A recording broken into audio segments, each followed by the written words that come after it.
Hi everyone, welcome back to my YouTube channel and today we are going to talk about diabetes mellitus. So let's start our topic with introduction. Diabetes mellitus is one of the most prevalent endocrine disorder worldwide. It is chronic metabolic disease that is characterized by persistent hyperglycemia due to defect in insulin secretion, insulin action or both. Long-standing diabetes leads to disturbances in carbohydrate, protein, and fat metabolism and is associated with serious complications affecting eyes, kidneys, nerves, heart, and blood vessels. Definition of diabetes mellitus. Diabetes mellitus is a metabolic disorder of multiple etiology that is characterized by chronic hyperglycemia with disturbance of carbohydrate, fat, and protein metabolism resulting from defects in insulin secretion, insulin action, or both. Etiology and types of diabetes mellitus. It includes type 1 diabetes mellitus, type 2 diabetes mellitus, gestational diabetes mellitus, and other specific types. Now let's talk about these types one by one. First type of diabetes mellitus is type 1 diabetes mellitus. It is autoimmune destruction of pancreatic beta cells that cause absolute insulin deficiency. And this type of diabetes mellitus occurs in childhood or adolescence. Second type of diabetes mellitus is type 2 diabetes mellitus. It is caused by insulin resistance combined with progressive beta cell destruction or dysfunction. It is associated with obesity, sedentary lifestyle, and genetic predisposition. Third type is gestational diabetes mellitus. It is when hyperglycemia is first detected during pregnancy, so it is also called as pregnancy related diabetes mellitus. Fourth type are the other specific types of diabetes mellitus. They may be because of genetic defects in beta cell function or insulin action. This type of diabetes may be because of pancreatic diseases like pancreatitis or carcinoma. It may be because of endocrinopathies like in Cushing syndrome, acromegaly, or hyperthyroidism. Or it may be because of drug-induced diabetes, that may be because of glucocorticoids, thiazides, or antiretrovirals. Pathophysiology of diabetes mellitus. First, we will talk about normal physiology. Normally, insulin is secreted by pancreatic beta cells in response to elevated blood glucose. It promotes glucose uptake by muscles and adipose tissue and inhibits hepatic glucose production. In case of diabetes, especially type 1 diabetes mellitus, there is autoimmune attack that destroy beta cells. So there is no insulin secretion.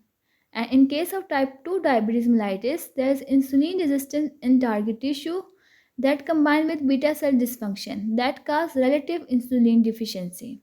In both of the cases, the result is persistent hyperglycemia, that is abnormal fat breakdown and increased fatty acid in the blood, and also protein catabolism is there. Symptoms of diabetes mellitus. First, there is polyuria, that is frequent urination. Second, there is polydipsia, that is excessive thirst. Third, there is polyphagia, that is increased appetite. Fourth, there is unexplained weight loss. Fifth, there is fatigue or weakness. Sixth, there is blurred vision in case of damage to the eyes. And seventh, there is slow wound healing and recurrent infection on skin or UTIs. Acute complications of diabetes mellitus. First, there may be diabetic ketoacidosis, that is more common in diabetes type 1. Second, there may be hyperosmolar hyperglycemic state. Third, there is that is HHS, that is more common in type 2 diabetes mellitus. And fourth, there may be hypoglycemia, that is often due to insulin or drug therapy. Chronic complications of diabetes mellitus. First is microvascular complications that include diabetic retinopathy, nephropathy, and neuropathy. Second are the macrovascular complications that include coronary artery disease, stroke, and peripheral artery disease. Third are the other complications that include diabetic foot ulcers and infections. Diagnosis of diabetes mellitus. First we can do is fasting plasma glucose. If it is more than 126 by milligram by deciliter, it is the diabetes mellitus case. Second we can do is random plasma glucose. If it is more than 200 with symptoms, we consider it as a diabetes mellitus. Third, we can do is 2-hour plasma glucose. If it is more than 200 during oral glucose tolerance test, it indicates diabetes mellitus.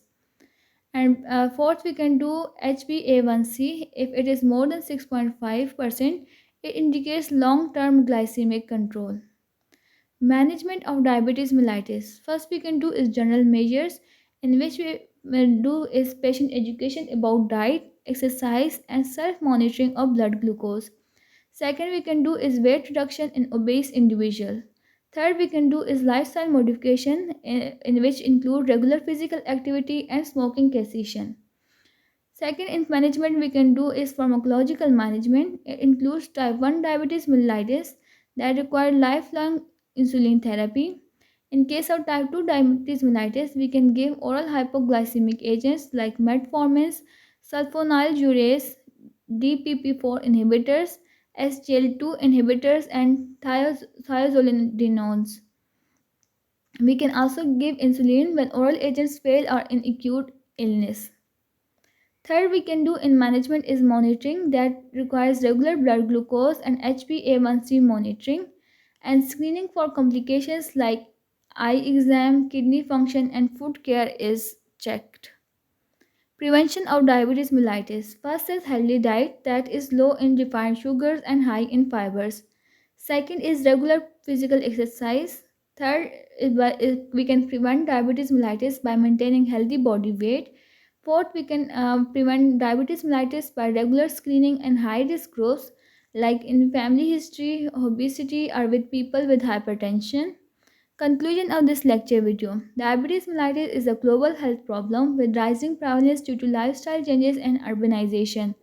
It results from either absolute insulin deficiency or relative insulin deficiency with resistance.